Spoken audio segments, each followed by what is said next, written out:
Hi, I'm Suchitra. I'm South Indian, and I hate how every South Indian issue becomes just a South Indian issue because we don't talk about it in English. So, this video is in English, and it is to explain in graphic detail what happened to Jayaraj and his son Phoenix during this past 1 week in a town in my state called Thoothukudi or Tuticorin. This treatment cannot be meted out even to serial killers, and these two gentlemen were completely innocent, and this is what the police did to them. This happened in Tuticorin. First, their knees were smashed with sticks or lathis. Their knees were completely crushed and smashed. Next, their faces were pushed against a wall and blows were rained on their backs and bottom till it ripped and bled. They were stripped completely, and not even their underwear was spared. They were completely stripped naked and thrown into jail. The gates were locked, but we know for a fact that this is what happened behind the gates.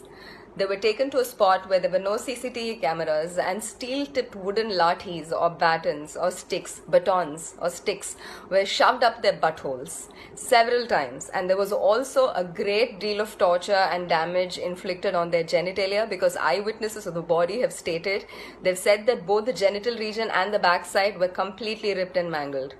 Their chest hair was ripped out in tufts. And 3 times during the course of this entire torture, their clothes, their blood-soaked clothes were sent back to their house, and fresh clothes were demanded, and those would go back blood-soaked, and this happened 3 times.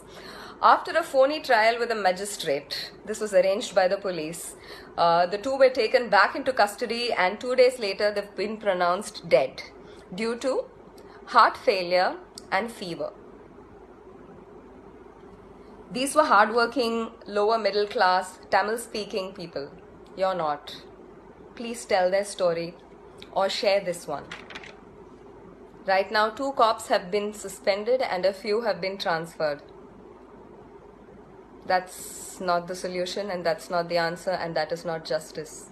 This case cannot close like this. Please do not let it close unless and until we get the same justice George Floyd's murderers did. This was systematic, just like George Floyd's murder. Let's fight this system. Whichever part of the world you're in, please share the story. Justice for Jayaraj and Phoenix, and that's spelled Phoenix. Do not let this die.